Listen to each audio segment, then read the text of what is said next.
Oh yeah, I'm a free man once again. Final exams are finally over. I'm pretty sure I passed all of them, hopefully. And for now, at least until the second sem starts, I can just enjoy myself because, good gosh, that was my worst sem yet. And I fear it's only going to get worse. I wish my break could be longer, but here I am. I have a lot of stuff I want to do. The game projects I want to start, or just one more likely, obviously, realistically. But for now, here I am playing more Minecraft instead. For now.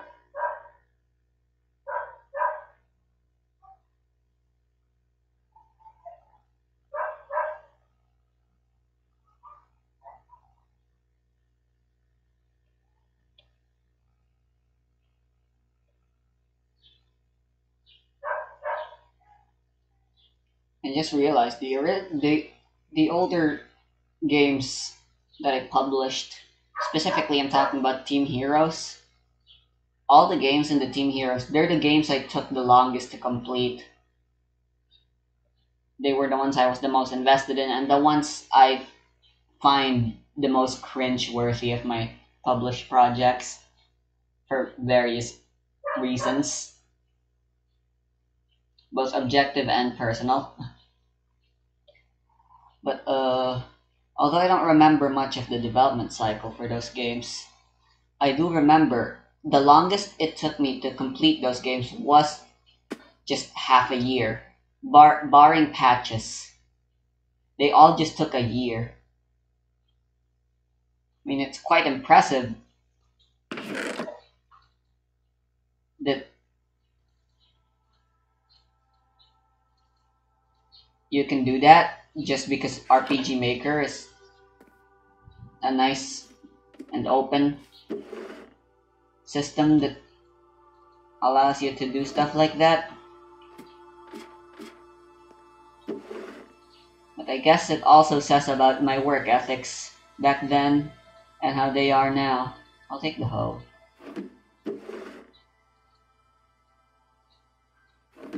I think I'll make this snowy tundra plains right now. It's only snowing here, presumably because it's the winter season.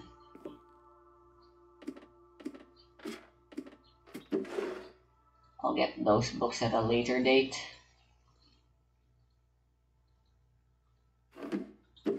I'll make this my living quarters. Caves may be convenient hidey hole starter bases.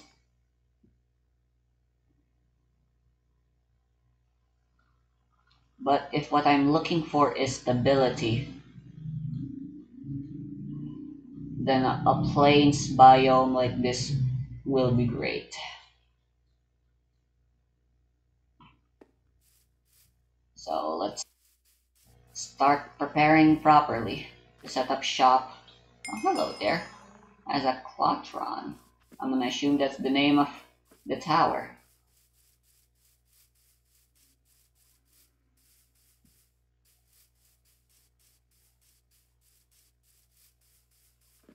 Plus, this spooky Japanese, what the? A fucking dirt hut naturally spawning? Ain't no way. I need to check if there's any secrets. No. Best mod. Oh, by the way, I added create. I remembered about create and I was like, fuck yeah. I mean, I suck at redstone, and now I'm gonna add create on top of that, but, you know, may as well learn. That's part of the challenge and fun of games like these. I realized with how many add-ons and removals I've done to the better MC mod pack. This isn't better MC anymore, but rather just my own thing.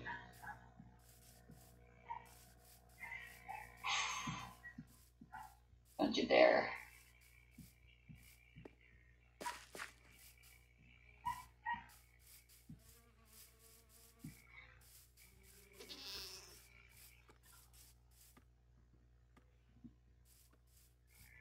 I'm in max volume. I thought I wasn't. Oh, I can't run anymore. That felt quick. They changed the way hunger works a long time ago and allows you to sprint for way longer times. But this feels kind of horrible. Probably it would feel more horrible.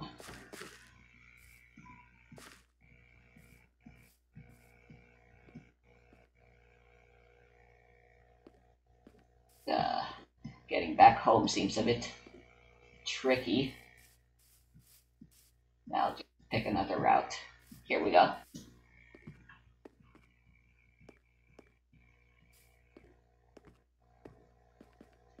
Someone should make a mod. Is there a mod that allows you to do Breath of the Wild style climbing? That'd be great. They don't even need to introduce a stamina bar. They just need to make it so climbing makes you hungry. I should look into that, because that'd be super fun and convenient. Maybe rather than something you can do right away, you need to craft something for it first.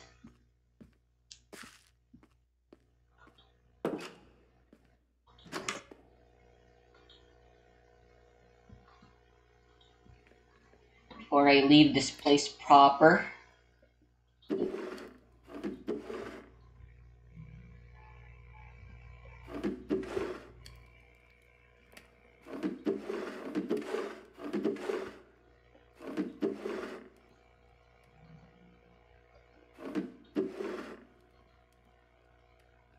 I should go set up some other stuff. And this house isn't enchanted.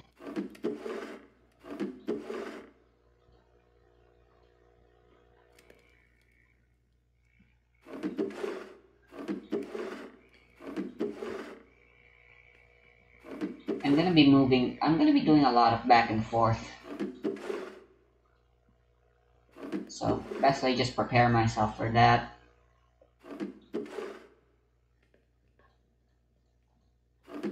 It's not like settling's gonna be easy or quick. It's gonna be a process.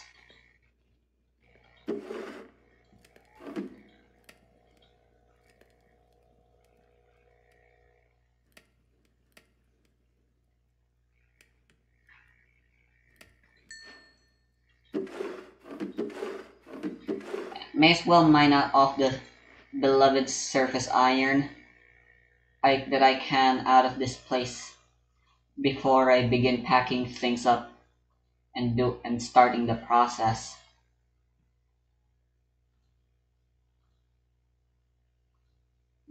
I should convert the stone shield into iron. They technically made shields more expensive like this, huh? Alright, I guess that's not how that works. Never mind. I think they're still crafted the old-fashioned way.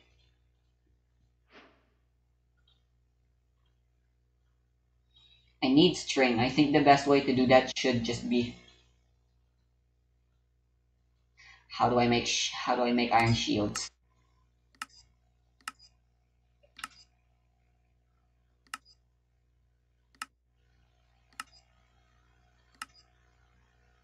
Ah, I need a wooden shield as the base for all the shield types.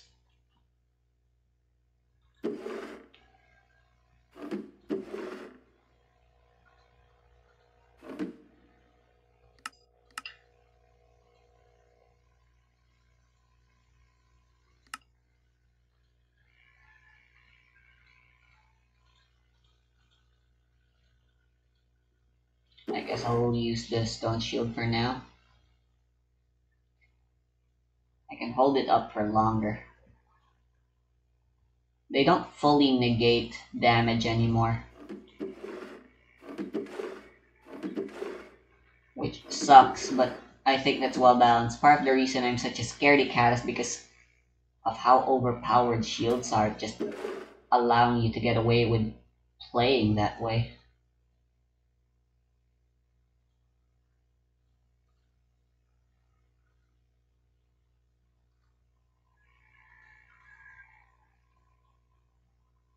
I don't need torches. Because I'm gonna be doing some fighting.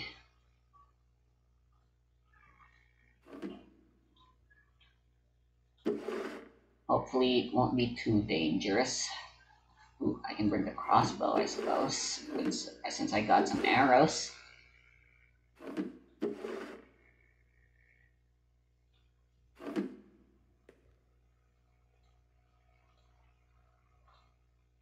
I bring the shears just because.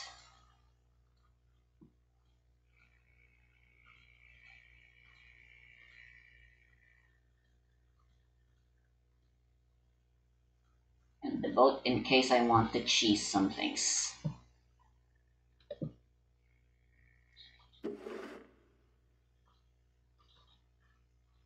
Really, really hard.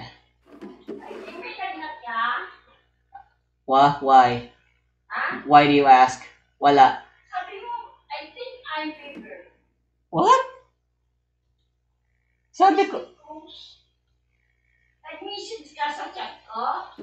Yeah, sabi ko, gusto kong tawag ko na din si Mami. It was just supposed to be about talking about going home. Pero wala kang sakit? No!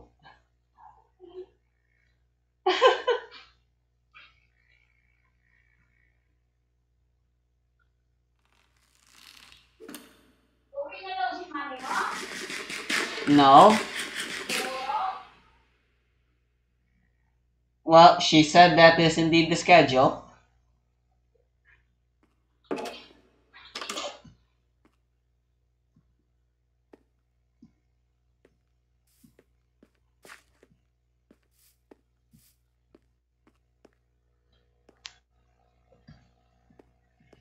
I wonder if I get anything special for killing the invisible peoples.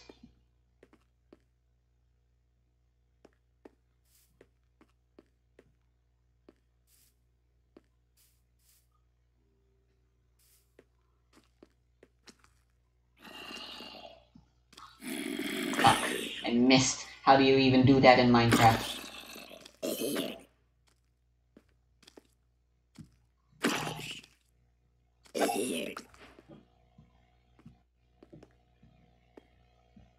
Wow, that was my first monster kill.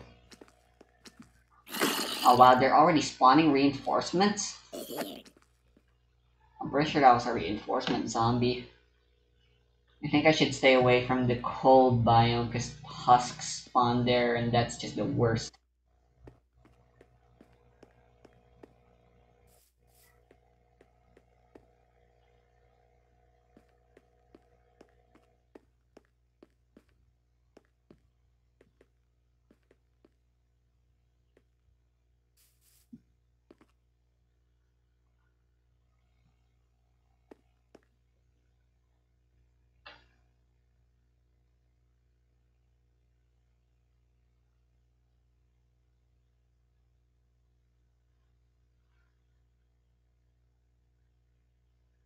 Thing happening in the Nether. Fortresses are the most extreme examples, but it also occurs in places with magma blocks. This theory is somewhat complex, and it relies on a conjunction of seemingly unrelated ideas found in totally different places. On their own, each piece of evidence doesn't tell us much. However, when put together, a theory forms that is more complex than the sum of its parts. Just like real-life slime mold, lots of small parts work together to produce something far more interesting. Now, as with all theories, I encourage you not to take my words as truth. Rather, think about the evidence and come up with your own ideas. There are a few things we need to discuss about this theory. One aspect that we did not totally explain is why these hotspots exist randomly. We've talked in previous videos about some things having more magic energy than others, but what makes these hotspots special? One option is that it's just truly random noise. That's how it's presented in-game. But it's also possible that there's some in-universe reason for these specific locations. Either way, we don't really know for sure. There may be some people Does who feel counter kinda and bad, say though. that magma blocks exist just because of heat. I and blocked not that, some but I inherent still took magical damage. energy. It seems to me that But that's just how things are Blaze now. power is obviously hot, and more magical beings occur in the nether. Oh my god, there's a hottest place of husk all. there, even though Furthermore, portals require heat. So while magma blocks could be considered a product of a hot environment, I smell I would argue smoke. that most magic requires some the form Papa of heat to Doodoo begin just with. came in. I'm not convinced we can totally separate the two, especially considering the magical blaze powder found within the magma block. This was not an easy theory by any stretch. I hate the smell of cigar. Any sort of explanation. Still, Both I believe because this it's theory is unhealthy at least and plausible because enough the to be odor considered. just Does it really make sense isn't to you? pleasant. Did I miss something? Am I totally incorrect? The main purpose of this video is to get a discussion going. With enough people thinking about it, we can surely figure out how everything works. If you think you found something, please mention it in the comments below. You can also post it on the RGN subreddit, or come on over to the Discord server. We've had some really cool Finding a conversations, desert or and I'd even love just a to hear your beach would be voice. very nice. Also, don't forget to check out Core. It's completely free. Use the link in the description to get started. We'll go Where ahead are and the end with that. spiders? This has been Retro Gaming Now. Thank you so much for watching, and I'll see you all in the next episode. Have a great day.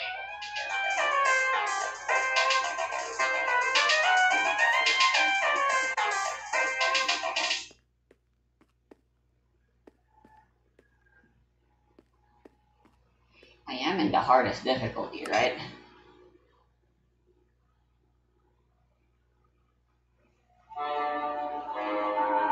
The Minecraft world is a huge and complicated place. There are mobs to find, vast structures to I'm listening explore, to and ancient past to rediscover. Minecraft Yet throughout lore the world, theories. there are mysterious They're forces surprisingly that unite really the good background universe. noise. One such example is magic. Although we often take it for granted, it's not quite as simple as we may think. Welcome to Deep Dive, a series where we are slowly uncovering the hidden secrets of Minecraft. Tonight, we're going to take a look at magic, an often used but ill-understood part of the game. Throughout the Deep Dive series, we've slowly been uncovering the lore about various aspects of the game. Most of these are specific mobs, such as the piglins or illagers. However, in our discussions, we've unfortunately been lacking analysis on some of the much larger scale components of Minecraft. We've been focusing on the trees and forgetting about the forest in which they live. I do want to say that this video was best experienced if you've seen the Illager Deep Dive and the Wither Deep Dive, as I'll be covering Means topics there's from both of those. probably a mine I shaft highly recommend somewhere. you watch those first. Minecraft is a world of rules, and to understand the game more deeply, we must also understand the rules which all entities follow. Magic is fundamental to how the Minecraft universe works. It's time for us to analyze it. Join me for a dive beneath the waves.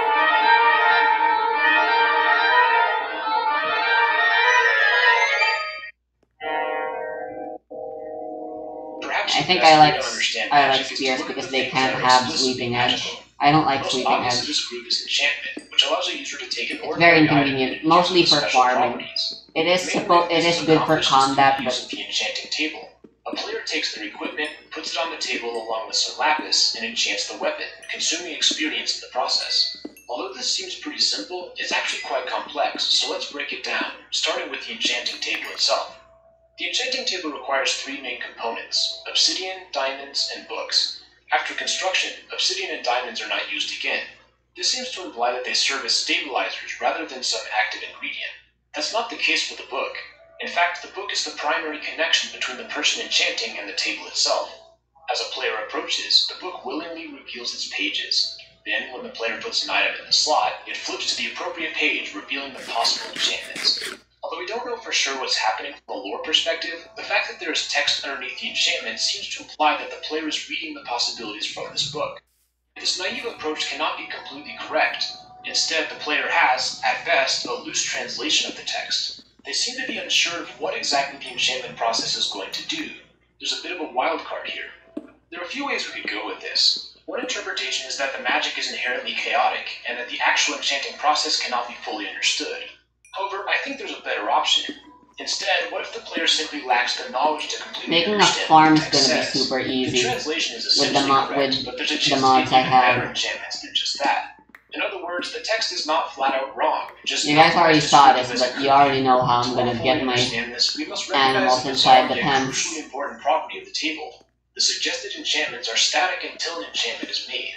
That means that, for each object type, the possible enchantments are limited until an option is chosen, upon which new possibilities are created. There's no way to reset this list without performing a new enchantment. Even stranger is the fact that this list of 3 exists irrelevant of which table or item is used. This seems to imply that the enchanting list is not a property of the table. Rather, it is somehow connected to the player themselves.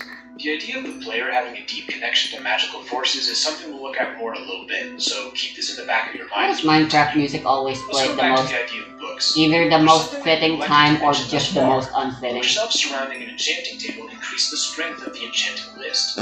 It's as though knowledge is being transferred into the table.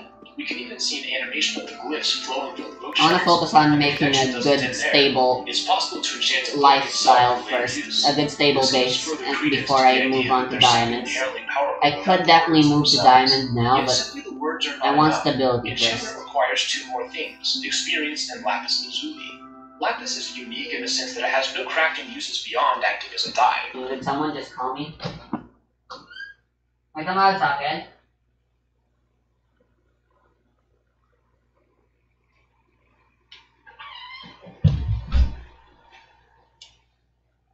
I'm somehow becoming delirious, apparently. Rather, its primary gameplay mechanic is with enchanting. I view lapis as a catalyst, a necessary component for the enchantment to occur. We are unfortunately limited in detail about how this works since we really only use lapis for one thing, so for right now I'll take that as a given. On the other hand, experience is not so simple. Let's take a closer look and see if it can help us explain how magic works. Experience is a particularly I did get force train actually. That's enough to make a backpack, way to gain it is to kill mobs, which will definitely help within. But even though this is the most efficient method, we have to be careful about relying on it too heavily in the for our transferring exploration. process. There are many other places in the Minecraft world where experience occurs naturally. For example, breeding animals drops experience, as does trading with villagers. It also seems to be tied to blocks. It can be obtained by mining coal and lapis. Furthermore, any type of smelting also generates experience. So although death and destruction is the most efficient way to gain it, it seems clear that it's not restricted to these extremes. Rather, experience is found throughout the Minecraft world. There are many different entities capable of storing experience. It occurs naturally in mobs and the player, but there do exist artificial storage devices. Bottles of enchanting are one example. Although the player does not know how to construct them, many other civilizations do. The ancient builders knew, since we find bottles in shipwrecks, and cleric villagers can trade them for emeralds. The bottles are also found in pillager outposts, which means that at least 3 distinct civilizations are or were aware of its existence. Because of this, it should be pretty obvious to us that experience is something that is physical in the Minecraft universe, not simply a gameplay mechanic. The locations we can find experience are far and wide, from blocks to animals. This leads me to one of the main points of this video. I view experience as a fundamental quantity in the Minecraft universe. It's somewhat analogous to energy in real life in several ways. First, it is conserved, which means that it's either created or destroyed. Second, it can take different forms. For example, a hand-cranked motor can turn mechanical energy into electrical energy, powering a light bulb. It's still energy, but it's been converted into charge and then released as light. I propose that the same idea is happening at the enchantment table. The experience stored within the player is converted into useful work by changing the form of the energy. It's still the same fundamental quantity, but it's useful in a different way, just as kinetic energy and electrical energy are used for different things. The grindstone all but confirms this by allowing us to disenchant and receive some experience back out of an object. Some of you may find an issue with this argument, since the amount of experience we get back is not equal to the amount we put in. A similar issue occurs when the player dies. Why aren't all of the levels dropped on the ground, but only some of them? How can energy actually be conserved in this case? I would counter by saying that experience is conserved, but some of it is converted into forms that are not easily accessible. Working with experience causes some of it to get dispersed into the environment. It's similar to how friction works in real life. Energy is dispersed and lost as heat. It still exists, but not in a way where we can easily recover it. The evidence we've discussed, we've learned that experience exists in many different places throughout the world, and it can be released under certain I really need to conditions. learn how these But there's backpacks still work. one thing we haven't quite understood yet, which is why does so much of it become concentrated in living beings? There has to be a way to Experience access killing it a while it's monster still is in your much higher back. than that of smelting stone. Is that just the way it is? Or is there something deeper happening which we're missing? To understand this problem, we're going to talk about another form of energy which I discussed extensively in the Wither video. This is called soul energy. We discovered this by examining soul sand and realizing that there are screaming faces on the texture. I argue that these are literal souls. When using the Soul Speed Boots enchantment, we can see animations of little blue ghosts rising up and dissolving into the world, evidence of the soul energy that was in the soul sand. This soul energy can be put to use in many ways. For example, soul fire burns hotter than regular fire, using the souls in the sand as energy. But perhaps there's no greater use of soul energy than wither skeletons. I suggested that the wither status effect is the draining of life force, converting it into soul energy. In other words, any sentient being has some amount of soul energy just by being alive. The withering effect steals this and puts it into the soul sand. Under the right circumstances, this stored energy can be released in an incredibly powerful outburst. By building soul sand and wither skeleton skulls in the right configuration, a wither can be produced, causing untold destruction. Once it finally dies, it drops a nether star, which I said is a soul energy storage unit. This can be used to create a beacon, a powerful block which can provide positive status effects at a distance. There are other ways that soul energy can be used to cause status effects. We can understand this by taking a look at the second most common magical system in the game, potion brewing. Brewing uses a brewing stand, which can be crafted from stone and blaze rods. Each brew requires an ingredient and a catalyst, in a similar way to enchanting. In this case, the catalyst is heat in the form of blaze powder. Potion brewing is an iterative process, requiring several steps to make the most useful potion. The first step is to create an awkward potion using a nether wart. Remember, nether warts are created from soul energy, so any complex potion is ultimately the minimap mod is supposed to be able to let me see slime chunks, which will be very nice. I will want to fight some slimes eventually. Maybe not make a farm right now, but just discover a slime chunk and get some quick, easy, early slime balls. But they don't fundamentally change the potion in the same way that the mob crops do. So, unlike experience, soul energy has the restriction that it must be found in a living, dead, or undead entity, with the exception of soul sand. It's a far more specialized and restricted form of energy. It doesn't appear latently as often as regular experience does. Nonetheless, there are definitely some similarities between the two that are worth considering. They can both be stored. They can both be used for practical purposes in the world, so long as a certain catalyst is present. As a more subtle point, they can both be used to gain more of itself. Constructing a wither will cause withering and drain as much soul energy as possible. Experience can be used to craft more powerful weapons, which, in turn, make it easier to gain more experience. These similarities may not be a coincidence. Experience and soul energy are so similar that we have to consider the idea that there's somehow two versions of the same thing, two sides of a singular energy coin. All known magic in Minecraft involves one of these two energies, so the obvious question is, can we find a way to convert from one to the other? Going from soul energy to experience is actually pretty easy. Killing a mob seems to instantly convert whatever soul energy it had into experience which can be easily collected. If soul energy is a more complex version which is only stable in certain situations, then it would make sense to revert into experience once the being storing it died. Now what about the other way? Can we convert from experience to soul energy? I think this is a very tricky thing to do, especially considering the multitude of restrictions applied to soul energy. Accomplishing this would require a vast amount of experimentation and probably specialized equipment that any chance of pulling it off. Yet nonetheless, I believe that there is a group whose main purpose was to discover this conversion. I am, of course, talking about the Illagers. As I explained in my Illager deep dive, the pinnacle of their studies is the Totem of Undying. I made the argument that the totem is fundamentally an experience storage unit, and that raids were designed to charge up their totems. Furthermore, the stored experience could be used for new types of magic. After our discussion today, it seems as though thinking of the totem as an experience battery only tells half of the story. The magical capabilities it enables are nothing like what we see experience do. It's not making the sword sharper, it's summoning ghosts from the void and exerting control over death itself. The totem does things that experience energy simply cannot do on its own. I believe that the Totem of Undying is the only item in Minecraft capable of harnessing both experience energy and soul energy. And here's why. It has the power to literally create souls by summoning Vexes, which are the only ghost-like mob in Minecraft.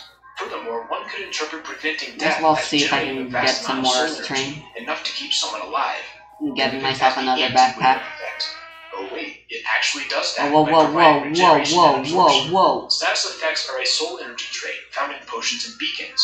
There's no way to do anything like this using just experience. This is the true achievement of the Illagers, the first known way to convert experience into soul energy and use them together. That's why their magic is so advanced. This realization puts many of their mysterious rooms in a new context. Take, for example, their giant wolf statues. Is it possible that they are attempting to imbue them with soul energy and create life itself? Or what about the prison cells? Are they pushing the limits of soul energy by experimenting on villagers? The Ravager looks awfully similar to a villager. Could this be caused from a twisted soul energy experiment? Or their disturbing altars? What better way is there to learn about soul energy than by killing innocent beings? We now have an explanation as to why the totem is so powerful, which was something that I lacked in my previous video. It adds the final puzzle piece, allowing us to really see what can happen with these energies. However, there's still a few questions that we need to address when putting this all together. One such oddity is why soul energy seems to be much more prominent in the Nether than the Overworld. I think the answer is that soul energy is more closely tied to heat than experience. It typically requires a certain temperature to be stable. Almost any living animal would satisfy this requirement, explaining their capability of storing it. In potion brewing, blaze powder provides the heat. But beyond that, the rest of the Overworld is far too cool on average. The Nether does not have this problem. Instead, it's extremely hot, which is why I think soul energy shows up here more naturally. It's just so much better suited to having it develop, which is why withering effects and so many crucial potion components are exclusive to the Nether. There's simply more time for the effects of soul energy to cause adaptations. As with every video, I encourage you to think about this critically and don't just blindly take my word for it. A lot of this does depend on whether or not you accept the idea of soul energy. The method for getting stored in soul sand is somewhat ambiguous, and I talked about this issue in more detail in the Wither video. Another thing that makes soul energy tricky is that although we can see evidence of it, it's not as explicit as experience, which has a number. I think this goes back to soul energy being more specialized and less stable. From a gameplay perspective, it wouldn't make sense to have the primary experience mechanic be connected only to death. They would want a way to encourage other things like villager trading. Anyways, there we have it. Hopefully this video helped tie together some of the things between other deep dives.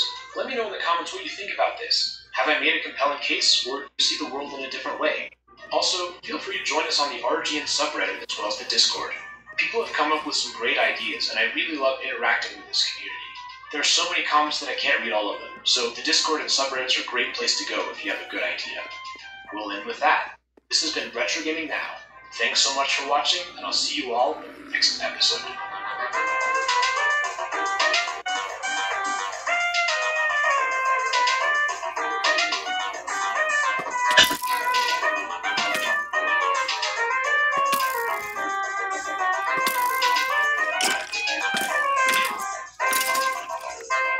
That's really funny. Alright, I should be fighting them with a spear.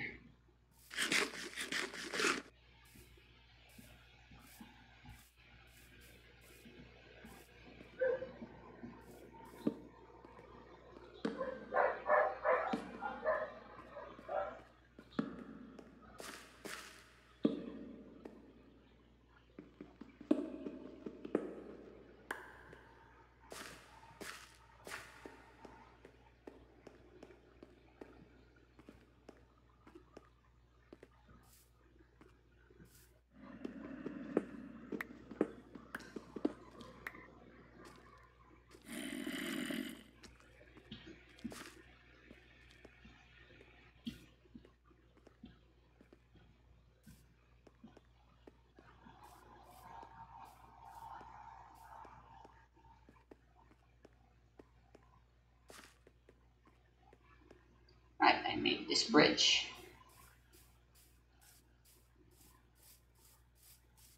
Yo, that's a witch. You're not worth fighting.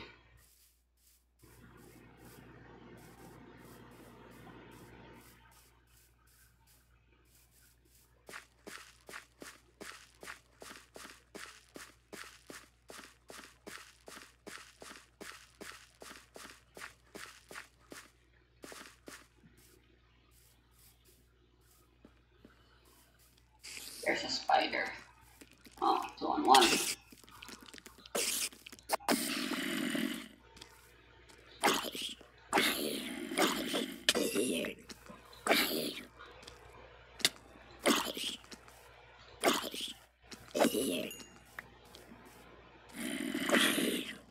There's a parry mechanic in this mod if I remember correctly.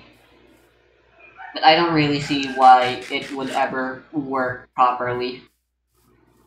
This isn't Dark Souls. Enemies don't really have a tell when they're attacking. They sort of just attack. Maybe in PvP it would make a bit more sense. What the?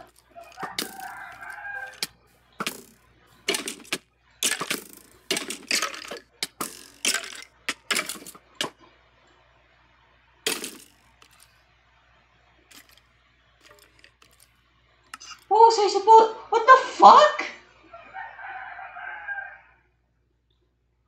No, that wasn't.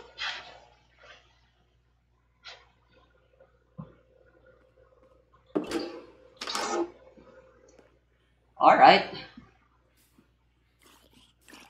I need to get my stuff back. Oh, how nice. They had enchantments, I had no idea how to deal with that. Or not enchantments, but potion effects on their arrows. Tipped arrows. I got hit with weakness and poison.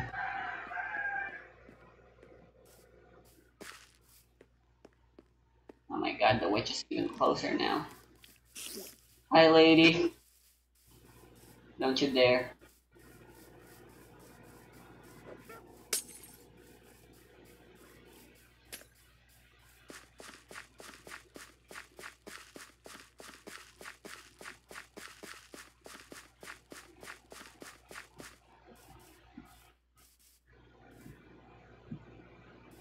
I should have just ran away, but like... What the...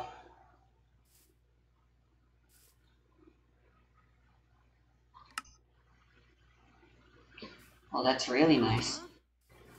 What? What the? You were following me, you son of a bitch!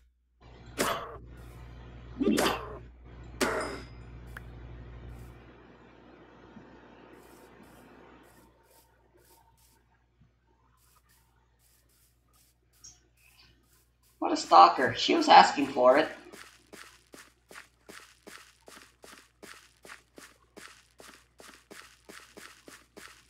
First death of many.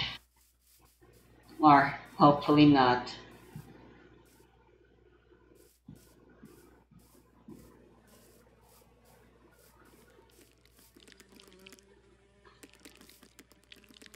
Oh, they tried to eat flies. Look at that. Cute. Just like an actual spider would.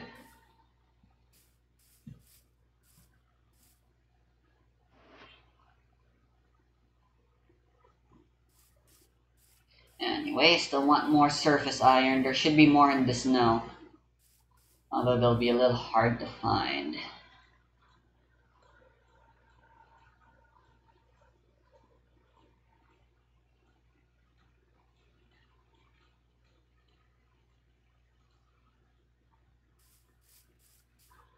That should not be a problem.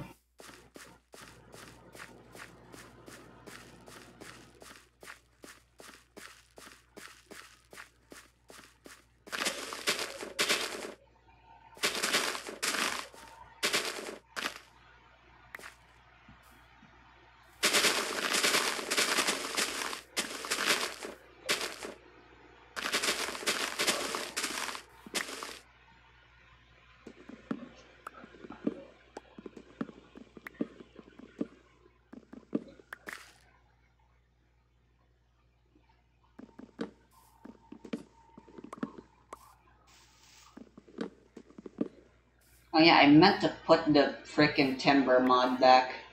Data pack rather. Oh well. I don't want to deal with the loading screen.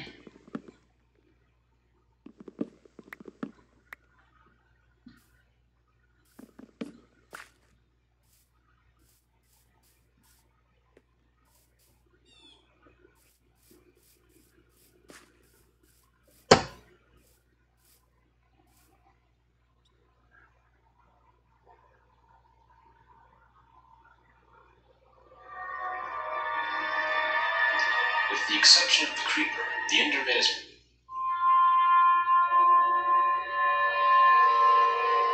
Minecraft is a game with many mysteries right from the very beginning. The player is dropped into a vast world with little guidance and forced to discover things on their own. Although mostly empty, there are some intelligent creatures around. However, not every place is a simple village. Scattered throughout the world is evidence of an ancient past in the form of large structures with riches deep inside. Who built these? What was their purpose? Why are they here? To find the answer, we must examine the clues, both subtle and hidden. No, we are Snow. Perhaps we can discover the meaning behind these mysterious places, and in doing so, Snow, gain a yes, greater no. understanding of the lore of Minecraft. Welcome to another episode of Deep Dive, where we examine the most obscure and interesting parts of games. There's a lot of stuff for us to find. Join me for a dive beneath the waves.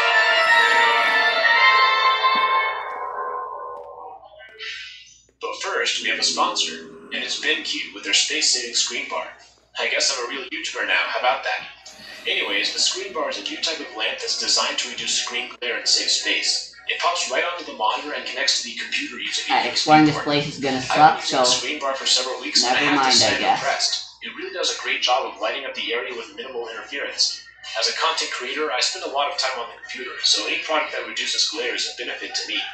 Same for me as a student. Working on homework is much easier without a desk lamp taking up space. Check out the link in the description to learn more.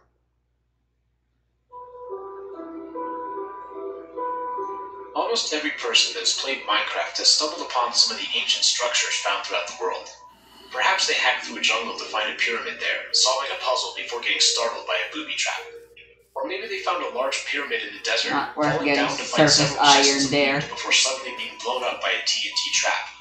Or the more adventurous explorer may have discovered a deep-water ocean monument defended by terrifying ocean guardians. No, don't go that way! No!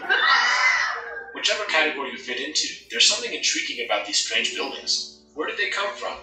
Initially, we may think of villagers, as they seem to be the most advanced species in the overworld. But that doesn't quite make sense. First of all, villages don't spawn in jungle biomes, making it less likely that they built the jungle pyramids. Also, villagers exhibit no knowledge of redstone. How could they have constructed the complex booby traps in the desert and jungle temples? Furthermore, ocean monuments spawn deep in oceans, far away from the mainland. Villagers can swim, but just barely. Are we really supposed to believe that this bumbling society was able to construct massive underwater pyramids? I just don't buy it. So what about the next option, the Endermen? In my previous video, I outlined evidence for the Endermen being the most powerful mob, as they are capable of creating and destroying the world. And from a basic level, the Endermen make sense. They're known to build in cities, and they spawn throughout the overworld. However, there are a few critical pieces of evidence that preclude them as candidates. Although they can pick up TNT, we have no evidence of them understanding how to build redstone, as found in jungle temples and desert pyramids. Furthermore, Endermen are notoriously allergic to water. Is it really conceivable that they would have chosen to build a massive structure in the ocean? And even if they could, why? It seems as though they were far more interested in resources from the nether, such as blaze rods. These questions are pretty hard to answer on their own. Evidence within the structures themselves is limited. We need to look elsewhere to find the clues that will lead us to the answer. Thankfully, there is something decomposing deep underwater. Let's literally take a deep dive, for once, to a structure added in the aquatic update, shipwrecks.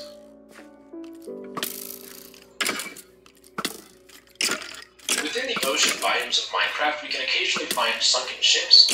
These aren't some little boats made with Oh, firewood got it. on the They've crafting got table. thorns. No, these were majestic vessels. Take a look at this excavated specimen. Notice its large length. It also has an internal room, presumably for the captain, as well as space beneath the deck.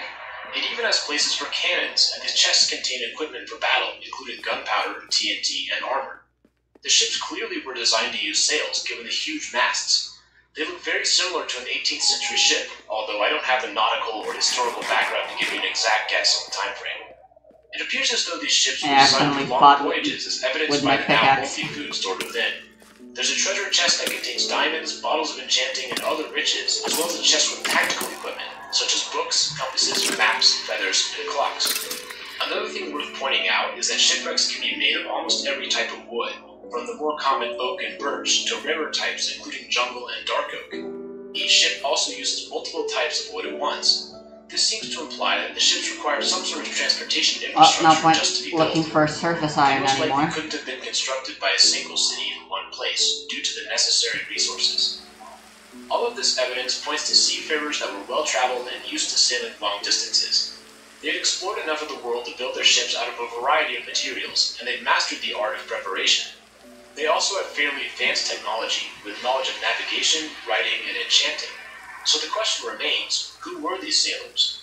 Once again, I really don't think it was the villagers. The timeline is a major reason. Since villagers exist in the world today, wouldn't they still be sailing and exploring? Villages also lack the infrastructure required for such large ships, and they don't spawn in jungle or dark forest biomes, both of which are potential ship materials. We should consider the Endermen for an important reason: in ships. In a previous video, I proposed a theory where Endermen began in the end and discovered a way to get to the overworld. Check that out using the card above. In this theory, the Endermen eventually colonized the overworld and the Nether before being trapped in the end after accidentally summoning the dragon. Endermen weren't able to build in-ships before they went to the overworld, as evidenced by the type of loot found within. And since Endermen are notoriously allergic to water, perhaps they were the ones who built these overworld ships. Although this kind of makes sense, it still doesn't explain our fundamental question: who built the ancient monuments? I'm going to propose something that at first may seem a bit strange, but if you'll stick with me, hopefully I'll be able to explain it. I think that there was another species of builders in the overworld before the Endermen traveled there. I should mention that MatPat says something similar, although he believes that his species eventually became the Endermen. I disagree with that, as explained in the Endermen video. I'm going to suggest that these builders were the ones who built the ships we found in the overworld. All equipment implies that they were humanoid: armor, food, and the like. Even the height of the internal room is too short for the Endermen, but perfect for a 2-block tall person. I think the Endermen who came to the overworld stumbled upon these builders and learned things from them. Perhaps the art of enchanting, how to build nether portals, or how to make ships. Thus, the Endermen modeled their in-ships after normal ships in the overworld. So if I'm correct in my assessment, these builders would have been in the overworld at a similar time to before the Endermen were trapped in the end. Even if my timeline isn't quite right, there's another big piece of evidence for them existing at one point: zombies and skeletons. These undead creatures have the same dimensions as a humanoid player, and they are clearly different from villagers, Endermen, or even piglins.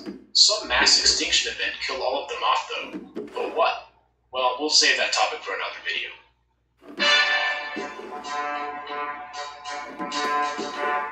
Let's return to the shipwrecks. From the chest contents, we know that the builders had knowledge of explosives and redstone. In fact, TNT only spawns in 2 places naturally: shipwrecks and, you guessed it, desert pyramids. We can't find it anywhere else, so it seems likely that the people who built the ships also built the pyramids. However, the shipwrecks have another important item hidden which I haven't mentioned. This is the treasure map, and it's the only item which is guaranteed to spawn within the ship. If we follow the map, we discover a chest buried deep beneath the sand. It contains the loot we might expect: gold, iron, diamonds, and the like. Nothing too special. However, one item catches the eye: the Heart of the Sea, again with 100% spawn rate. This is clearly important. It's the only thing that, no matter what, the treasure map leads to. I want to eat something. The Heart of the Sea is a strange blue ball, visually unlike any other Minecraft item. It does, however, have a use. It's proven wanted a crackling conduit. It's surrounded by some lava shelves and half one of the 6 types of items in Minecraft that can be prepared.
Ocean monuments with ease.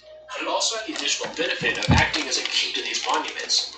Dive down and build a conduit, exploring the monument is no problem.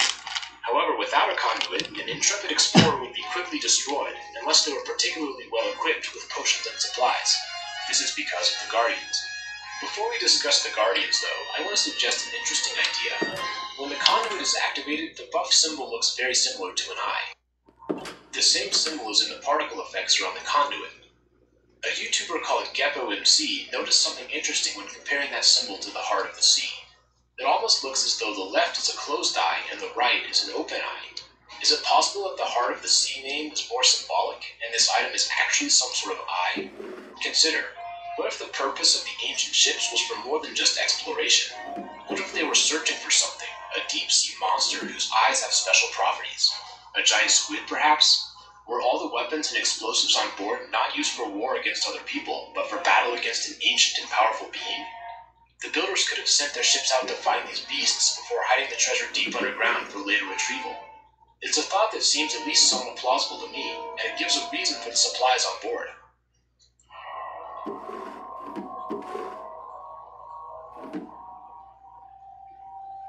Even if we don't know exactly where the heart of the sea came from, we need to talk about the Guardians. Guardians are fish-like mobs that only spawn near ocean monuments. They come in two varieties, the smaller, standard variant, and the larger, stronger version found deep within, called the Elder Guardian. Guardians are very unique. They have a bizarre laser attack that hits targets precisely at a distance, and their eye follows the player continuously. However, vision seems to be their only sense. If the player hides behind a block, Guardians become unaware of the player and forget about them. It's almost as though they're programmed to do one thing and one thing only, attack enemies on sight. They're not smart enough for anything else. The Elder Guardian is similar. It attacks players that it can see with a laser. It's also capable of inflicting mining fatigue on a player at a long distance. These traits seem especially useful in preventing an unauthorized person from exploring the monument. Some of you probably already see where I'm going with this. I'm not going to make an absolute statement, but I think we at least need to consider the possibility that the Guardians are mechanical. Let's break it down. Guardians look similar to real-life naval mines used to protect waters from enemy ships. Elder Guardians also cannot reproduce or respawn. Each monument comes with 3 of them. Once they're gone forever. The world has a limited number.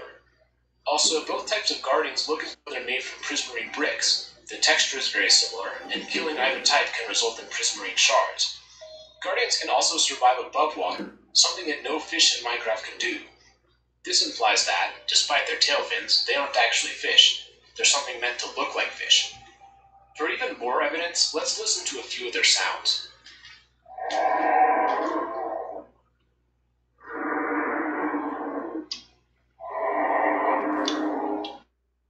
This is subjective, of course, but they don't sound natural at all to me. Even their high-pitched noises on land sound like some sort of polyphonic synthesizer.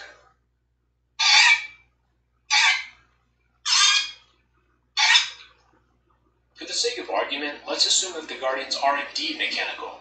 Remember what I was saying earlier about the conduit being a key to the monument? The conduit seems to be almost perfectly suited to counteracting the effects of the Guardians. In fact, they're attracted to it like a moth to a flame, only to be zapped and destroyed. Maybe Guardians don't have an off switch, but the conduit essentially makes them useless. What if the ancient builders intentionally constructed the Guardians in such a way that the conduit would counteract them? It seems like they were the only ones who had access to Hearts of the Sea, since they only occur in one place in the world. So by building mechanical Guardians, they didn't need to worry about an on-off switch, since the conduit would protect them, and only them, from harming the monuments. It's actually a pretty clever evolution of their earlier traps. Jungle pyramids could be broken in by trying every combination, or by just breaking the blocks. Desert pyramids are only safe if you don't know about the TNT. Once you've fallen for it once, it's easy to just break the pressure plate a second time.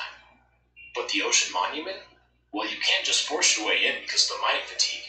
Add on top of that swarms of Guardians, and the ocean monument is almost impossible to attack, unless you have the key. Then it's a breeze. I think it's brilliant. An impenetrable fortress becomes neutralized with the right item. If you control that item, you control the fortress.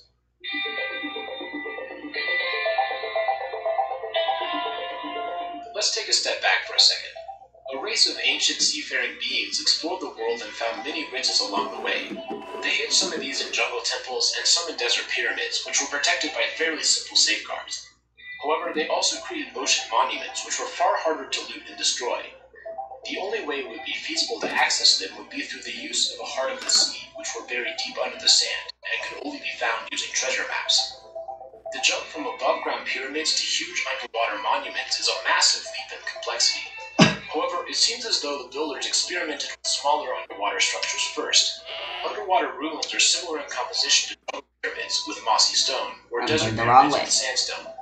They also sometimes have prismarine and sea lanterns, which eventually became the main building blocks of the monuments. The chests contain similar loot to sunken ships, with buried treasure maps showing up occasionally. However, these ruins weren't usable in the long run, so the builders didn't protect them with guardians, and they eventually broke down. Maybe you subscribe to my theory at this point in the video, and maybe you don't. Either way is fine. For the believers, there's still some stuff we need to figure out.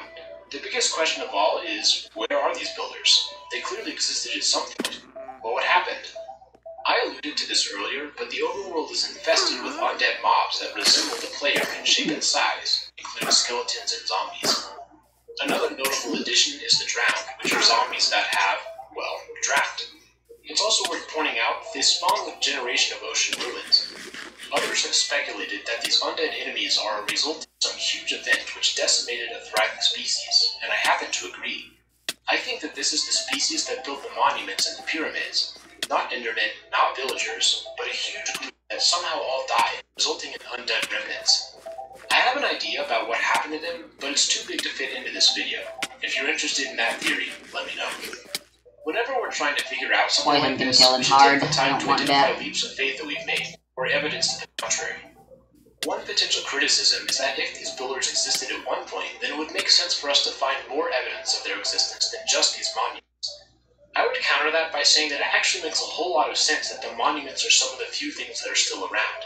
In real life, time erodes all but the strongest of man-made structures. Look at the Egyptian pyramids. Some of them are over 4,600 years old, so I think the fact that there are so few remaining structures makes sense. I also want to mention that these probably are the same people who made the mines buried deep underground. After all, they needed to get their treasure from somewhere, and the mines certainly aren't in use when we find them. Another possible question is, why did these people create ocean monuments just to store a few blocks of gold? Is there some other purpose? And I think that's a good point. I'm not sure I have a good reason as to why they're so big with relatively limited treasure.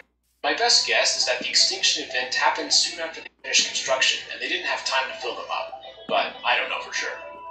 Of course, the biggest leap of faith is that these people were somehow able to construct guardians. But there actually is precedent for this in Minecraft. Iron golems and snow golems are two mobs that are built from inanimate materials. The guardians could very well be the same type of thing, it's just that we don't know the recipe. So there we go. That's my theory for the story of the ancient structures. Do you agree? Disagree? Let me know in the comments. The main purpose of this video is to get a discussion going. I'm not claiming that this theory is absolutely correct. I'd like to hear what you think is right or wrong about it, and maybe together we can improve upon it and come up with something better. There is some more surface iron If you haven't already, join my Discord using the link in the description. But I can go caving. It's a wonderful Surface iron is great, but underground you get veins of upwards of 100 that interests you at all, we'd love to iron have if you. you're lucky. It's also much more likely that I'll see your comments there. Anyways, thanks so much for watching. This has been Retro Gaming Now. I hope you all have a wonderful day, and I'll see you in the next video.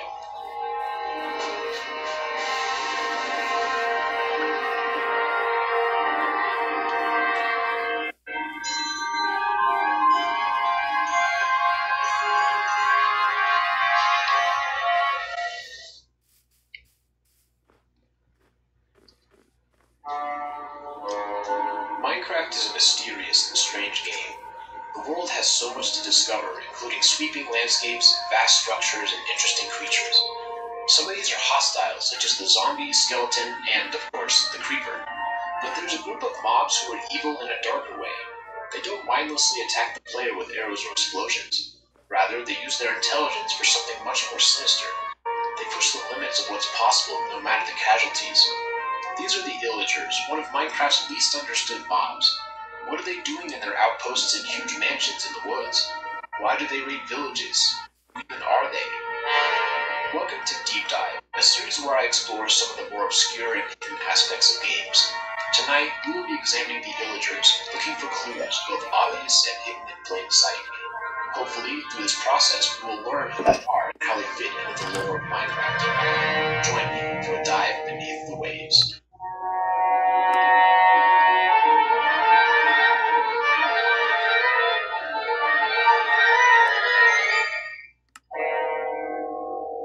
To begin, we need to clear up some terminology. It's important that we recognize that the term Illager represents a group of mobs, including the Pillager, the Vindicator, and the Evoker. We'll look at the I want to make a specific hammock. differences between these later on, but for now, How do we you can make talk them? about the Illagers. I think I need wool. It's clear that the Illagers Obviously. have a close connection to the Villagers. They share certain physical characteristics, including an oblong head and a large nose. I need Even string, their of name is course. a pun on the word Villager. However, there's Damn you, some crucial string. differences, both in their appearance and their behavior. To understand these differences, we need to have a baseline idea of who the Villagers are. Let's take a look at them first. I'll preface this section with a disclaimer. I'm not an anthropologist, so I apologize if I make any mistakes in the following analysis. Anyways, Villagers live, unsurprisingly, in villages, which are scattered throughout the world. They display many characteristics not found in other mobs. The Villagers have constructed moderately sized settlements and have adapted to many different biome types, from scorching deserts to frigid tundras. Although their clothes and architecture are determined by the specific climate, they nonetheless show evidence of a shared culture. For example, all villagers walk with their arms together, hiding the bare skin of their hands from others. They also exhibit specialization of labor. Different villagers have unique professions, including farmers and butchers, as well as more complicated employment like cartographers and clerics. These specializations work together in a bustling economy, with emerald as currency. A Fletcher may not know how to make food, but that doesn't matter, because the farmer does, and bread is just a few emeralds away. So although the various villages may be separated by distance, they've collectively learned how to thrive on their own. For some reason, we don't really see evidence of inter-village communication. Each town appears to operate independently. Perhaps a good descriptor would be tribes of villagers. They've developed enough domestication and irrigation to settle down, but there's no evidence of a power structure between villages.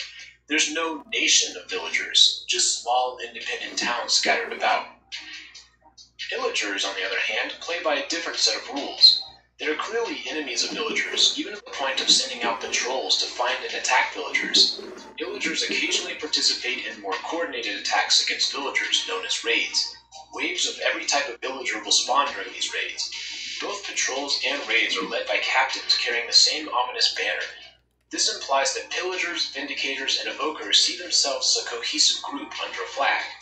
Furthermore, they must have a way of communicating with one another across long distances in order to coordinate raids. As we'll see, the various illager types are quite spread out, yet they're still capable of banding together when they want to.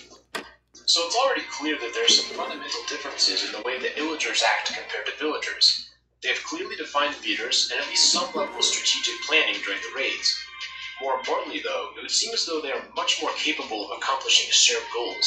The illagers collectively want something. But what? We'll get to that in a little bit. Remember how one of the important traits of the villagers is specialization? Well, illagers also exhibit this trait. However, it's much more extreme for them, to the point where their abilities seem almost totally different from one another. As I alluded to earlier, these specializations are so distinct that the illagers are split into several different mobs. Let's take a look at one of them.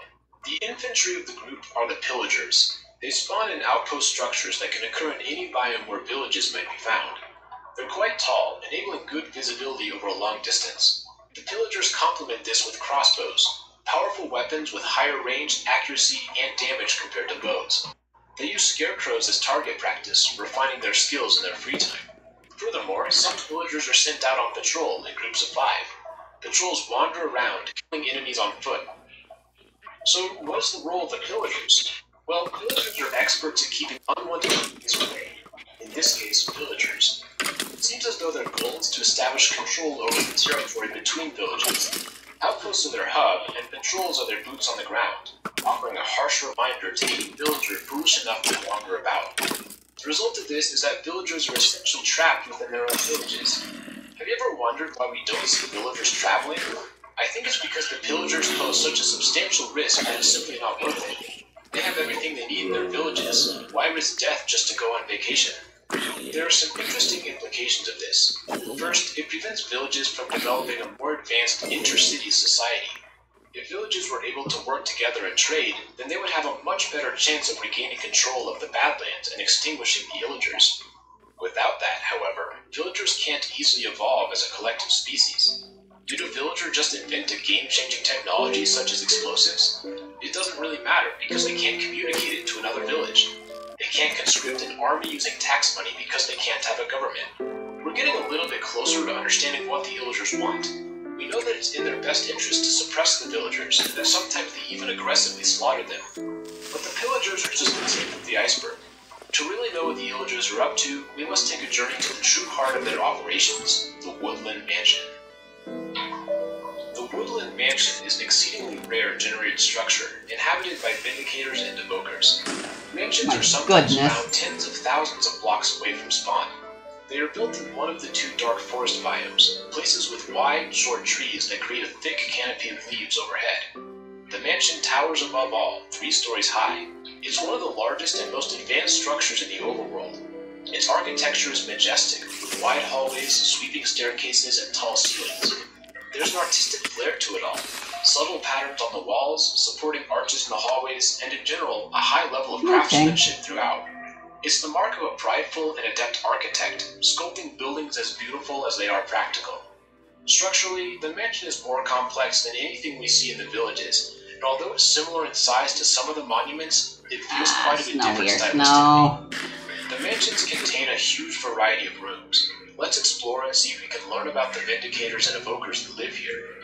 Illagers need to survive, just like the villagers, and they accomplish this using indoor farms of melons, pumpkins, and mushrooms. There are forges to construct the axes and other equipment. We can also find several types of bedrooms, much more ornate than the simple dwellings of the villagers. Some even have closets. There are storage rooms, libraries, and huge tables for discussion. A map room offers a clue as to how the Illagers plan raids. But there are also rooms in the mansion where their purpose is a little less clear. A strange pumpkin head surrounded by minecart rails. Rooms with no entrances or exits hidden within the walls. Lava encased in glass, and a room with a lone tree whose entrance is sealed off from the hallway. A chamber with fences and a checkerboard floor. Rooms cultivating various types of flowers. And then there are the locations that have a more sinister tone. There are several different types of prisons, some of which even have redstone-operated blocks. There's an arena of sorts, with tiers of audience seating. Is it for friendly boxing matches? Something tells me that's not the case. They also have these strange altar-type rooms with cold stone and draped banners. What are they for? It's not immediately obvious. Our explorations of the mansion slowly paint a picture of its inhabitants. The Illagers clearly have their own developed culture, different from the villagers. There's one trait that jumps out to me. The Illagers are independent thinkers. They try new things, they discuss ideas and make plans. It's already paid off for them. They have the most luxurious living conditions in Minecraft, and they have advanced weaponry. They're the most powerful group of overworld mobs.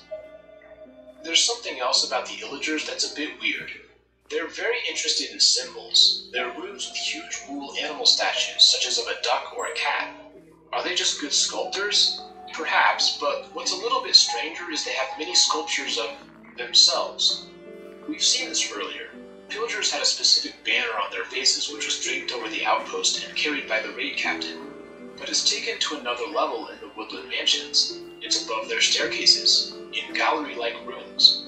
And there's a giant 3-dimensional statue of one of their heads while holding a torch. Hidden inside the head is a single lapis lazuli block. There must be something special about the graven image of themselves. They wouldn't do this for no reason. That's the question we keep coming back to. Why? Why are they preventing the villagers from developing? Why do they keep building secluded mansions? Why are they acting as such a chaotic force in an otherwise mostly peaceful overworld? Let's take a closer look at the remaining Illagers we haven't covered. Vindicators spawn in the mansion and they wield axes. They are the workforce behind the Illagers. They chop down wood and they're probably responsible for construction of the outposts and mansions. Like the rest, they are more than capable as warriors when the time is right, but that doesn't seem to be their main job. And then there's the Evoker, a wizard of sorts. In the Minecraft universe, there's clearly some type of magical force. We see it with enchanting and potion brewing. The Evokers, however, appear to have a much deeper knowledge of this magic than anyone else. They can summon spectral things to attack enemies from the ground, as well as Vexes, which are strange, sword-bearing ghosts. They're the only mobs known to actively summon other entities for help. Illagers have discovered something new about how magic works, which grants them unique powers. Maybe we can figure out what that is. Magic in Minecraft has structure to it. For example, enchanting is not random. It doesn't just happen out of nowhere. It requires energy in the form of experience. And although experience can be gained through actions such as smelting or mining, killing a mob produces much more, sometimes an order of magnitude higher. What we're seeing here is a system where death is the primary commodity. To enchant weapons, the most effective way is to kill other beings. So for those who have no qualms about it, destroying other creatures is a great method to gaining magical power. I think what's happening is the Evokers have realized this, and through their studies, they found a way to harness this power. What's the catalyst, though? Is the Totem of Undying. The Totem of Undying is a very unique item in Minecraft. It allows the user to survive one fatal blow. In some sense, Evokers control over death, the final and most powerful of fates.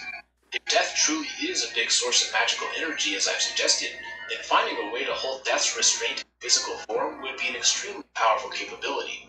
I believe that this is a result of the experimentation by the Illagers. It's one thing they've been able to do that is completely unique to them. We may be tempted to think that the primary use of the Totem of Undying is to escape death. And while that's certainly true for the player, I'm not sure that tells the whole story for the Illagers. If the Evokers are trying to escape death, then why don't they use the totem in battle? That's what leads me to believe that the magical capabilities it possesses are much more valuable than simply staying alive. Sure, a few extra hearts is nice, but why waste the totem just to delay the inevitable? Although we don't have an explicit explanation as to how the totem works, there are some subtle hints. First, let's examine its appearance. It looks to be a statue of an Illager head. Notice the large nose. This would make sense from the clues we've seen in the mansion. The Totem of Undying may be the result of their experimentation using bull statues. There's something else about the totem. The eyes are green. At first, that doesn't seem strange, as villagers and villagers both have green eyes. But the Totem of Undying has a much brighter tone. It's a similar color to something we talked about a few minutes ago, experience. Since experience can take the form of life force draining upon death, then would the Totem of Undying need to be powered by vast amounts of experience in order to prevent death? As I said earlier, Minecraft magic doesn't just happen. It always requires somewhere. Why would the totem be any different? If this is true, then the implications are deeply unsettling. Suddenly, the Illagers' actions towards the villagers make sense. Really? Are so much more powerful in combat because of Without fucking the player, lag. The villagers only have the iron golem to protect them, and even that would be destroyed after several waves of a raid. If they wanted to, the Illagers could wipe all the villages off the face of the planet, but they don't want to do that. Why? Well, villages are a great source of experience. Any player will tell you that. Trading, harvesting crops, and smelting all generate experience. Experience that's ready for the taking when the time is right. Consider, the Illagers keep the villages separated so they can't develop new technologies as society. They do, however, allow the villagers to survive on their own as small towns, farming, working, and reproducing, all the while slowly increasing their total stored experience. At a certain point, though, the Illagers band together and form a raiding party, releasing the village's experience through death and powering their totems. To the Illagers, villages are nothing more than farms. They need to be self-sufficient, but not to the point where they're capable of mounting a collective defense. They feel no remorse over destroying a single village, as there are many more for the taking, but they certainly don't want to extinguish all of them at once, as it would spell disaster for their magical quests. There's a long-term benefit to keeping some villages alive. Let's think bigger. The Totem of Undying is very powerful. What might they be trying to do with that magic? Well, one option has to do with teleportation. I explained in a previous video the timeline of the end. You can watch that using the card above. To give you a quick recap, I think that in the grand scheme of Minecraft, villagers and Illagers are relatively recent developments in the world, showing up after all the portals were closed and all the builders died. There is evidence that Illagers are attempting to find a way to teleport to other dimensions. In the Enderman video, I proposed that all interdimensional travel always requires at least two things, heat and hard materials. The Illagers might not have quite understood this, but they were at least on that path, such as with the lava encased in glass or the obsidian spheres. The Smoking Gun, however, is an extremely rare secret room that sometimes occurs in mansions. This room is shaped like an end portal room. There's TNT, silverfish stairs, and a chest with ender pearls. Were the Illagers trying to solve the mystery of the end portal using magical force? I think that interdimensional travel was just one of their many projects. It seems as though they managed to replicate a spawner in one of their rooms, solving one mystery of the overworld. Another room is that which has blue wool in piles. There's a famous theory that they're trying to create Steve, as he has the same colors in his clothes. The Evokers can summon Vexes using the totem, Why not a living, breathing character? If they had control over death, could they create life? If we want to take this a step further, what if the player is the result of their successful experiment? We're starting to get into some of the thorny existential questions about Minecraft, which are well beyond the scope of this video. I don't know for sure if this is what the Illagers were attempting to do, but I do think that they saw the totem as a tool, not as the end goal. They recognized its power and enacted control over the villagers in order to maintain that power.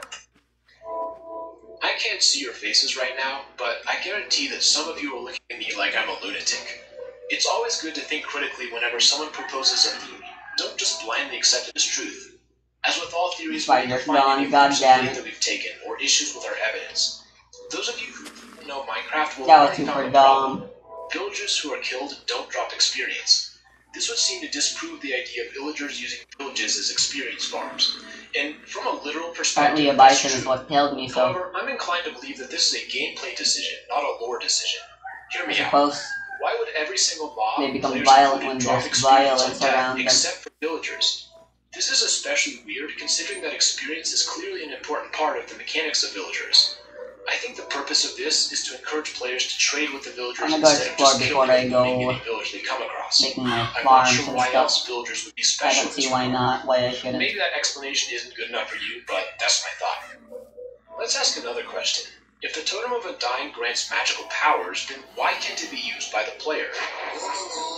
I think the answer is as simple as the player doesn't know how to cast spells. Remember, the Illagers discovered this stuff through years of experimentation. I think it's totally reasonable that the player wouldn't know what to do with the totem. It's worth thinking about, though. Another thing that I've implied but haven't elaborated upon is the idea of Illagers being outcasts. It's not unreasonable to think that the villagers, whose lives are ruled by routine, might think poorly of people who think outside the box. There are instances of this beyond just the Illagers. The Wandering Trader, for example, doesn't follow the rules of the village. He wanders about with his llamas, selling bizarre items. He also displays the skin of his hands, something that no quote-unquote traditional villagers do. This is same for Illagers. When attacking, we can see their hands. It's a subtle detail that I think is important. Another outcast is the Witch, probably kicked out for obvious reasons. Illagers seem to at least tolerate witches. They can join patrols and will spawn in raids. The Witch does not seem to be an Illager though, as she has none of their imagery in her hut. Still, witches do work together with Illagers when it benefits them both. So, there we go. That's my theory. Let me know what you think. I'm not claiming that this is absolutely correct. Rather, the purpose of this video is to start a discussion. Hopefully together we can begin to solve the puzzle that is Minecraft. If you're interested, join the Discord using the link in the description. We've got a great community, and it's a fun place to discuss videos and theories. We'll end with that. Thanks so much for watching, and I'll see you all in the next video. Have a great day. Oh my, that's unfortunate.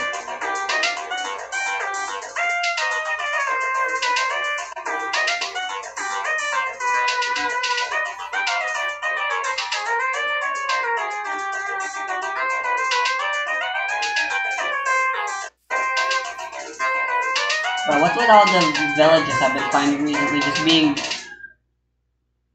placed in really unfortunate circumstances?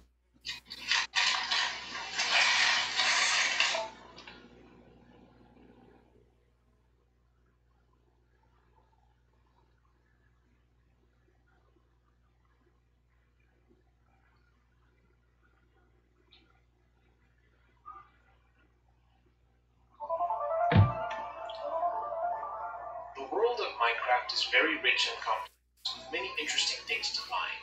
Ancient structures fill this place, thriving villagers and evil villagers. Do I try seeing what's inside that chest? Decrepit nether portals.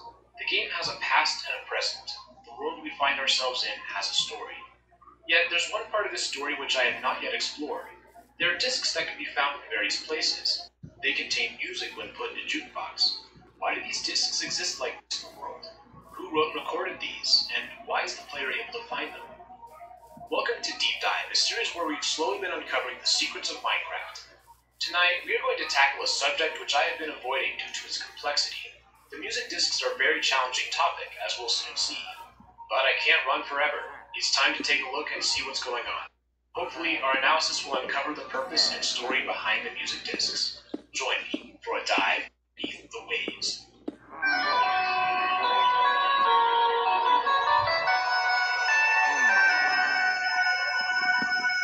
What's up, bitches?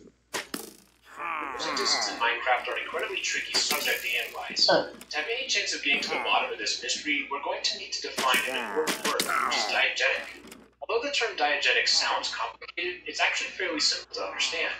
Diegetic How do I refers go to about sound this? heard within the world as I part of didn't the really action. come in with a plan. Another way to think about it is Well, that it's a sound that can they're be heard by enclosed and all they characters. have are For ranged example, weapons. if a creeper explodes, I like have the advantage. This experiment is clearly produced by an origin within the game, and would thus be audible to other entities. Most sounds heard within Minecraft are like this: mining a block, lighting a fire, drone of a zombie. All of these have a clear source within the context of the Minecraft universe. Thus, they would be described as diegetic. However, there's a contrasting sound type, which is a non-diegetic sound. This type of noise cannot be heard in A universe. diamond A simple axe example of and this is the clicking of the menu buttons. these are great. These are all very great. Fuck yeah, it's mine now, you sons of bitches. It exists outside the fiction of Minecraft. Non-diegetic sounds are used extensively in filmmaking. In most movies, the soundtrack is non-diegetic. There isn't an in-universe source to the music. We don't see any orchestra or conductors during a Star Wars fight. Rather, the music exists outside of the story and is instead designed to communicate with the audience. Minecraft has non-diegetic music as well. Most of the soundtrack plays at random intervals with no clear source. Its purpose is very similar to the film score. It communicates the mood to the audience, which, in this case, is the person looking at the screen. Yet the interesting thing is that Minecraft does have some music which is clearly diegetic. These are, of course, the music discs. By finding a disc and putting it into a jukebox, music plays from that specific block. As we move further away, it gets quieter, and we can hear where the sound is coming from, just like any other diegetic sound in the game. The result of this is an important point worth mentioning. Music discs have Diegetic was the word I was looking for a while back. Minecraft. It's in the game world, not simply overdubbed for the audience. That distinction is important. However, things become complicated once we examine the music discs. There are 13 different options, and by mousing over, we can see that each of them has a name. For example, the disc with the white label is Strad by C418, and the orange disc is Pigstep by Lena Rain. The obvious question is, how should we interpret these labels? Did C418 and Lena Rain literally exist somewhere in the Minecraft universe and then create these labeled discs? In this case, the answer is pretty clearly no. The composers are not intended to be characters within the canon. Rather, it's an attribution, so that the real-life composers are credited. What's a little bit trickier is what should we do about the names? Are the titles of the tracks known in the universe, or is it also simple attribution? If we look through the titles, many do seem to be consistent with Minecraft. There are cats and blocks and piglins within the Nether, yet others have a less distinct connection, such as Maul and Mellowhigh. At this point, it's hard to know for sure if these names are in-universe or not. Perhaps taking a look at the musical content will help. Remember, these discs are diegetic, so any sounds coming from them should exist canonically within the game. However, we quickly run into some issues. For example, Ward quotes Chopin's Funeral March.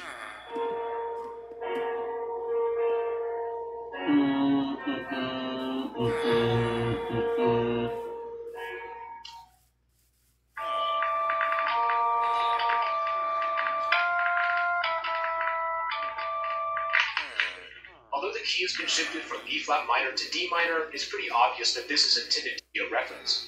Chirp has a similar issue. The opening sequence is a sample from the What the heck are Optigan, you? an electronic keyboard from the 1970s. Jamie. Oceanographer. Mind if I chime in to your rumoring? Hey yo, Netherworks.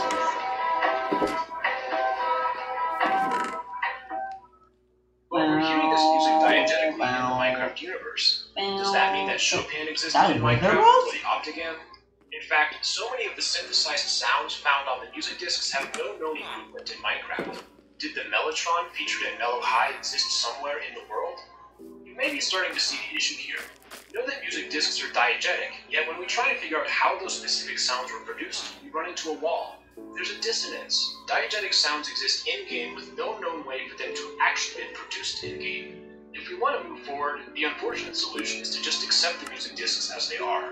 we need to ignore the real-world connections and references and instead approach the music from a formalistic perspective as an isolated work within the game. In other words, we can't think too much about how these actual sounds were made. Despite this issue, it does seem as though music production would be feasible in the Minecraft world. For example, notebooks exist, which can produce a wide variety of sounds. From a technological perspective, sound recording is not out of reach. In real life, the earliest recordings were done acoustically using wax cylinders. A needle inscribed the vibrations of sound into a physical form. The process could then be reversed. Physical grooves would produce sound vibrations.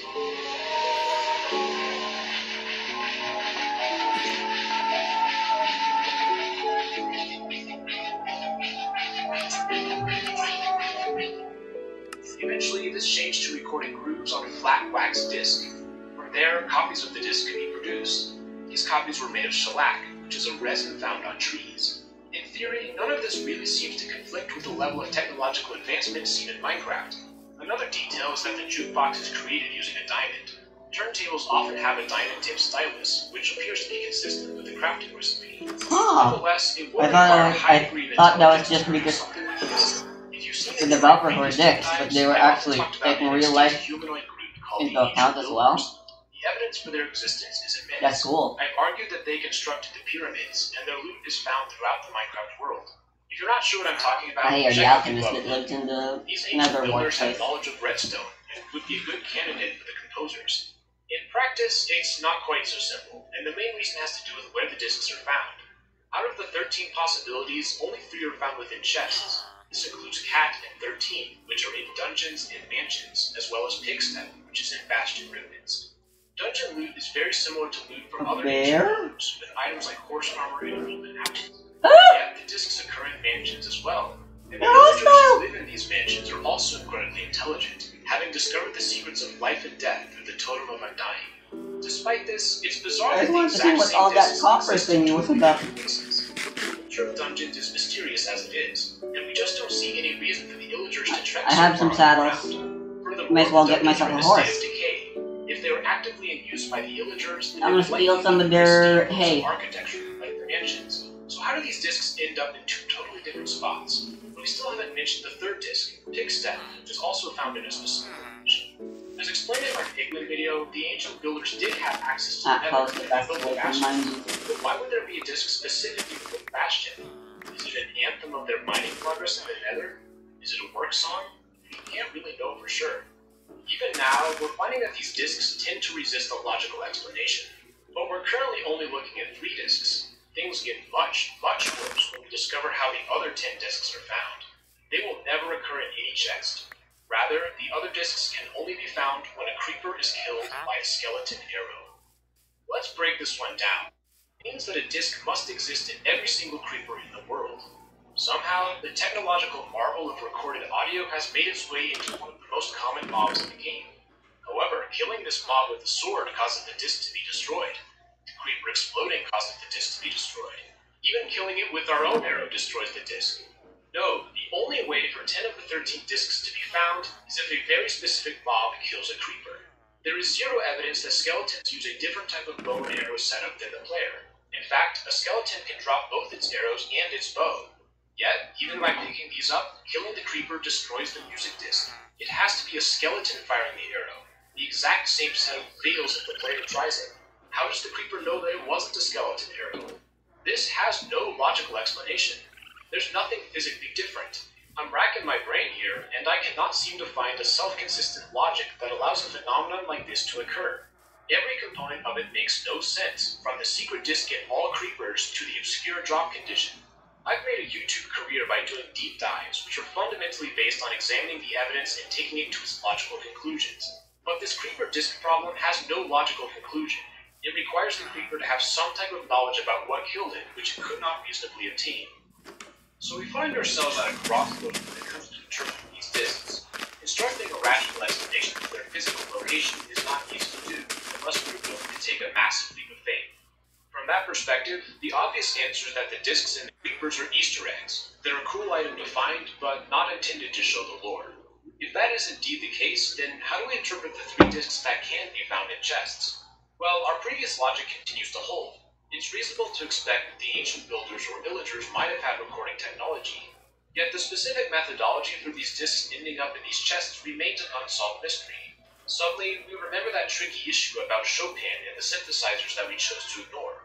And when we stop and look at where we are, we realize that there are so many facts that we either cannot easily explain or are required to ignore in order to progress. And if 10 disks are already totally logical, how much more are we willing to overlook in order to find a solution to the final 3? But then there's the counter-argument. The fact remains that these disks are diegetic. It's not background music. They exist physically within the Minecraft world and are played using a crafted jukebox. To further complicate things, disks 11 and 13 are not music. Instead, they're sound effects which tell a story.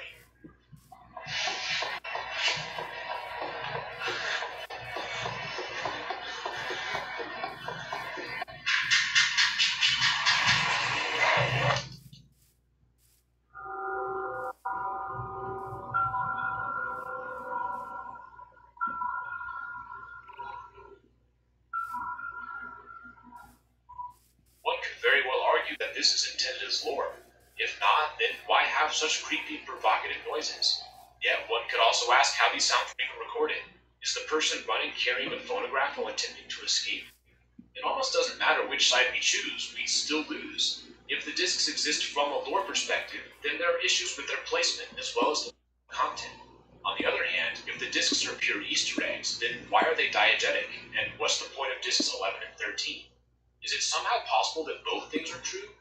Could the discs be primarily designed as Easter eggs, yet still offer some lore insight?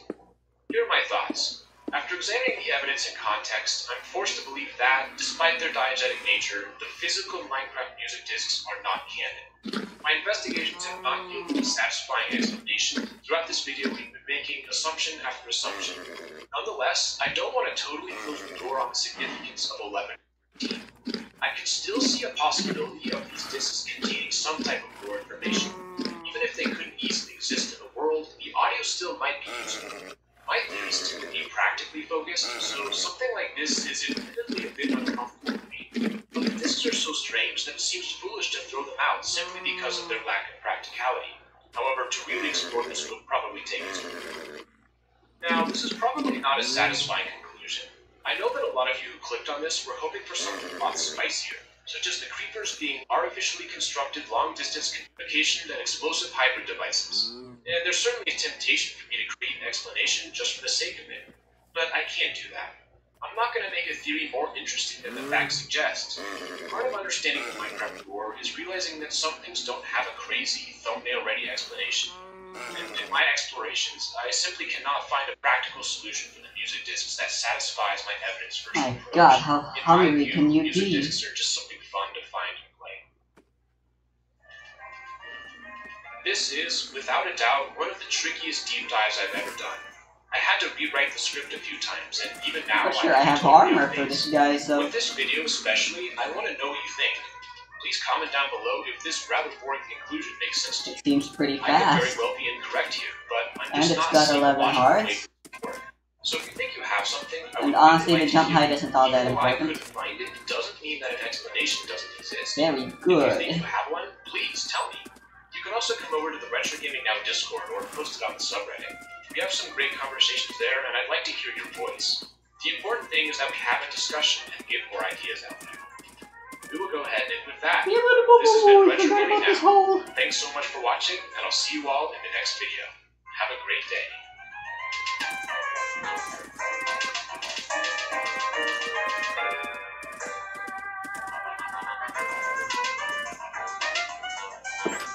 I'm gonna have to make it stay in the house for now.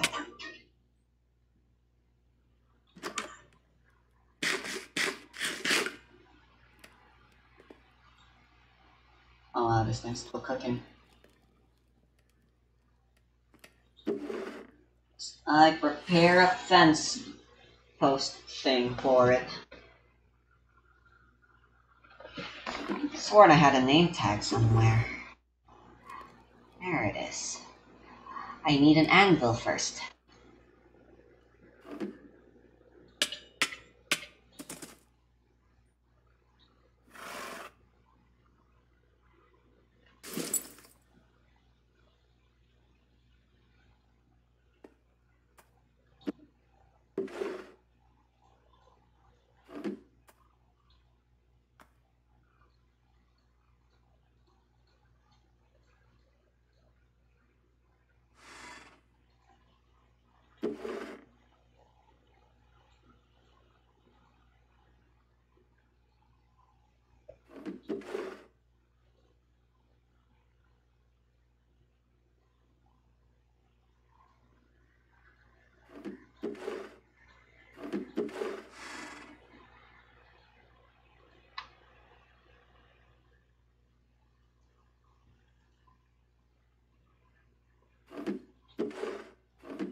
Some pumpkins and watermelon would be nice.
I'm gonna end things here for now.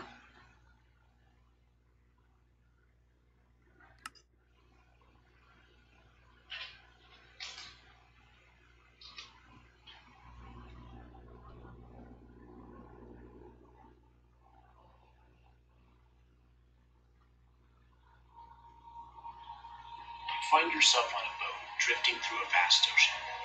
You feel the crisp air on your skin,